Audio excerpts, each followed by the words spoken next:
Sporting နဲ့ Yokeres တို့အကြားမှာပြဿနာတွေတက်နေတာကိုခွင့်ကောင်းယူဖို့စ조사လာခဲ့တဲ့ Man U ပရိသတ်များအားလုံးပဲမင်္ဂလာပါများ Manchester Forward ကနေပြန်လည်ကြိုလိုက်ပါရင် Sporting တိုင်းစင်ပေါ်ပီတာ Yokeres ကတော့သူ့ရဲ့ပြောင်းရွှေ့ကိုတမင်တက်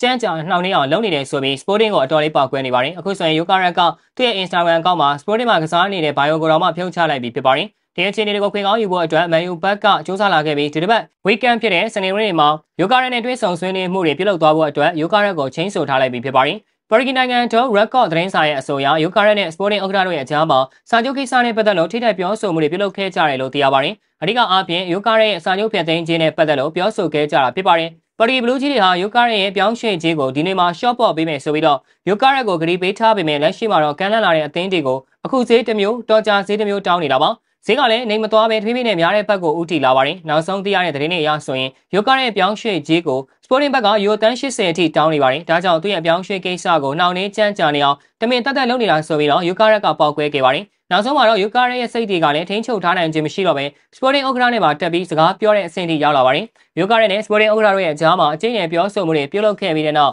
Sporting ဘက်က Yokeres ရဲ့ပြောင်းရွှေ့ခြင်းကိုကနဦးပြောင်းရွှေ့ခြင်းယူရိုတန်း60နဲ့အပိုစုခြင်းယူရို10တန်းထားပေးမယ်လို့နှစ်ဦးနှစ်ဖက်သဘောတူညီမှုရရှိခဲ့ကြပါတယ်။ Sporting ပရိသတ်တွေကတော့ Yokeres ကိုအသင်းမှာဆက်ရှိနေစေချင်ကြပေမဲ့ဆွေးနွေးတိုင်းစစ်မှုကသူ့ရဲ့အဆင့်တန်းဟာဥရောပထိပ်သီးလီဂ်ကြီးတွေမှာလည်းအကောင်းဆုံးပုံစံရှိနေတယ်ဆိုတာကိုပြသချင်နေတာကြောင့်စင်ကောင်မှုအသစ်တွေကိုရင်ဆိုင်ဖို့ဆုံးဖြတ်ထားပါတယ်။တကယ်တော့ Yokeres ရဲ့စာချုပ်ဖြတ်သိမ်းခြင်းကယူရိုတန်း100ဖြစ်ပါတယ်။ Sporting ဘက်ကတော့ဘောင်ထဲကနေပဲလောက်တာဆိုပြီးတော့ယူရိုတန်း80တောင်းနေတာဖြစ်ပါတယ်။ဒါပေမဲ့ပြီးခဲ့တဲ့ဇန်နဝါရီဈေးကွက်တုန်းက Sporting နဲ့ Yokeres တို့အကြားမှာသဘောတူညီမှုတစ်ခုရှိခဲ့ပါတယ်။အဲ့ဒီအချိန်မှာ Sporting ကပေါ်တူဂီအမှတ်ပေးပလာရဖို့အတွက်အသင်းအတန်နဲ့တိုက်ပွဲဝင်နေရတဲ့အချိန်မှာ Yokeres အနေနဲ့ဆောင်းရာသီဈေးကွက်မှာအသင်းမပြောင်းဘူးလို့ကတိပေးရမယ်။နေရာဒီမှာတော့ပြောင်းချင်ပြောင်းနိုင်တယ်တကယ်လို့ဆောင်းရာသီဈေးကွက်မှာမပြောင်းမယ်နေရာဒီမှာမှပြောင်းရွှေ့မယ်ဆိုရင် Yokeres ရဲ့စာချုပ်ဖြတ်သိမ်းခြင်းကို Sporting ဘက်က short ပေါ့ပေးမယ်လို့ကတိပေးထားခဲ့တာဖြစ်ပါတယ်။ခံမှန်းခြင်းအပြင်ယူရိုတန်း80ဝန်းကျင်လောက်နဲ့သဘောတူထားခဲ့ကြတယ်လို့သိရပါတယ်။ဒါပေမဲ့အခုတော့ Sporting က Yokeres ရဲ့ပြောင်းရွှေ့ခြင်းကိုယူရိုတန်း80အထိတောင်းနေတာကြောင့် Yokeres ကအတော်လေးပေါက်ကွဲနေတာပဲဖြစ်ပါတယ်။အခုဆိုရင် Instagram မှာသာမဟုတ်တော့ပဲသူ့ရဲ့ social media platform တွေအားလုံးကနေ Yokeres က Sporting မှာကစားနေရဆိုတဲ့ bio ကိုဖယ်ရှားလိုက်ပြီးဖြစ်ပါတယ်။ဒီအချက်က Man U အတွက်အခွင့်ကောင်းယူဖို့အကောင်းဆုံးအခြေအနေတရက်လို့ဆိုရမှာပါ။ Man U ဘက်ကလည်းဒါကိုထိထိရောက်ရောက်နဲ့